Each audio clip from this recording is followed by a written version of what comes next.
শুধু ইভিজা না, আমি টুমোরল্যান্ডেও গিয়েছি, সেখানেও কেউ যায়নি, বাংলাদেশের কেউ যায়নি টুমোরল্যান্ডে, তারপর হচ্ছে ইভিজাতে। সো আচ্ছা।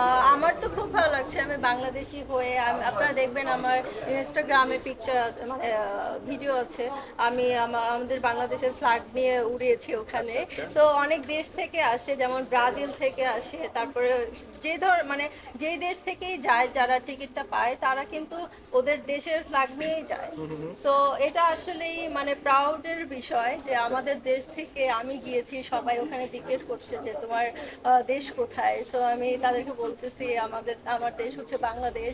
সো খুব ভালো লেগেছে। টুমোরল্যান্ডেও গিয়েছি, সেখানে আপনি যদি আপনার অনেক টাকাও থাকে তাহলে আপনি যেতে পারবেন না, এটা হচ্ছে লাকের উপরে ডিপেন্ড করবে যে আপনার টিকিটটা হবে কি না। সো আই এম লাকি, আমার হয়েছে, আমি গিয়েছি, আমি দেখে আসছি বেলজিয়ামে যেটা টুর্নামেন্ট হয়।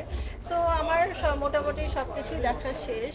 তো আমি ভাবলাম লাকি, আমার খুব ভালো লেগেছে। আর ইভিজা তো মানে সবাই যায়, হলিউড বলিউড বলেন, বাংলাদেশের সব তারকারা। হ্যাঁ সব তারকারা সবাই সামারে যায়, যেমন হ্যাঁ। জুন থেকে শুরু শুরু হবে, হয়। জুন জুলাই আগস্ট এগুলো থেকে শুরু হবে, 3 মাস থাকে।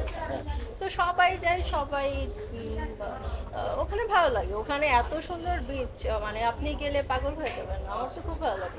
ইউরোপের যতগুলো দেশ ছিল সব জায়গায় যাওয়া হয়েছে।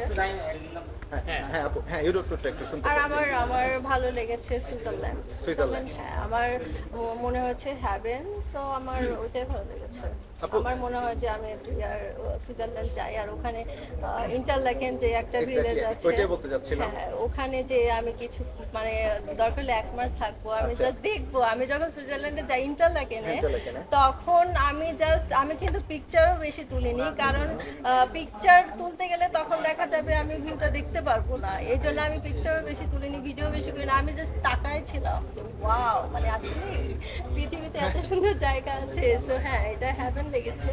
আর ওখানকার যেই মানে কবরস্থানগুলো ছিল, ওইটাও দেখার মতো ছিল, মানে ড্রিম কান্ট্রি। আমি শাড়ি নিয়ে গিয়েছিলাম আচ্ছা। যেন আমি ওদের গানের রিলস করতে পারি, বাট আমার লাক খারাপ ছিল, আমি যেদিন ইন্টারল্যাকেনে যাই সেদিন বৃষ্টি হচ্ছিল, মানে আমি শাড়ি পরতে পারিনি, আর অনেক ঠান্ডা ছিল।